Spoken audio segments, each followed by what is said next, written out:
Since I was young, I've been told I can see spirits.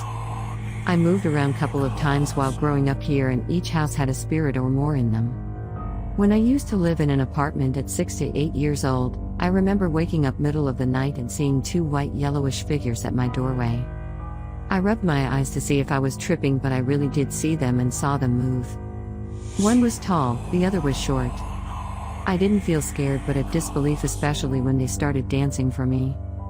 My dad has always been a skeptic and still is, but apparently we drove past a cemetery one time and I was too scared to look because I said I didn't want to see white people, and he told my mom that.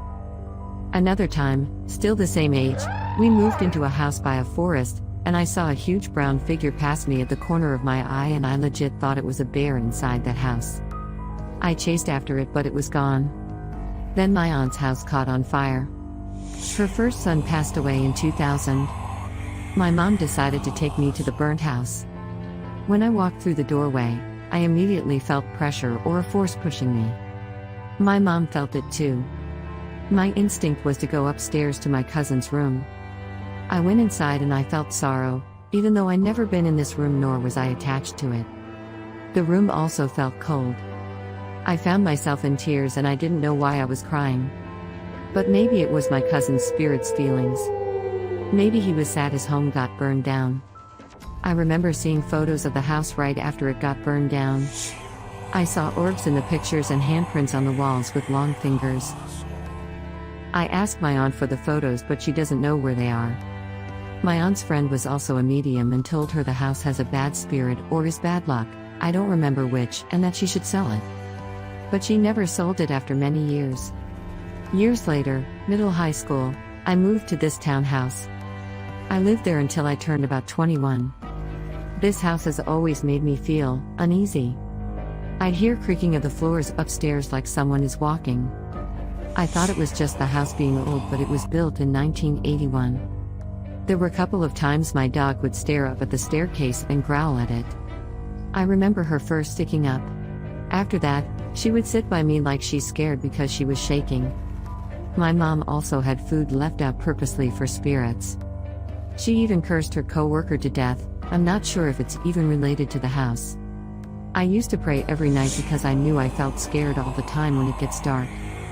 I think that house was the only house I truly felt scared every night or whenever it's dark. But one time, I was praying, I felt someone's breath on my left ear and heard a male voice whispering in a different language.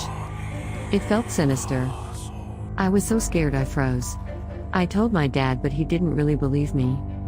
We then moved to Arlington by the courthouse in a new built apartment. I never felt or heard spirits since then and I was never scared. More time passed and I decided to move to my aunt's house, which got rebuilt on the same ground. I remember seeing a white figure pass me. It literally looked like someone in a white t-shirt go into my room. I tried to follow it but it was gone. Another time I was eating with my aunt at the dining table. We were just talking and I looked up and saw a black figure above her head. I froze because I felt scared. But then it disappeared after 2 to 3 seconds. It was weird because I saw it clear as day. For some reason, when the unexplained is happening, there is never a phone at hand. One night while going on the road late, there was visibility provided by the street light but also something else. It looked like a wolf but appeared to be a glowing white color. It was coming toward the car, then apparently vanished in thin air. It was weird and I search around in my mirrors but haven't seen where it went. I guess it comes with the territory of being on the road after 3 a.m.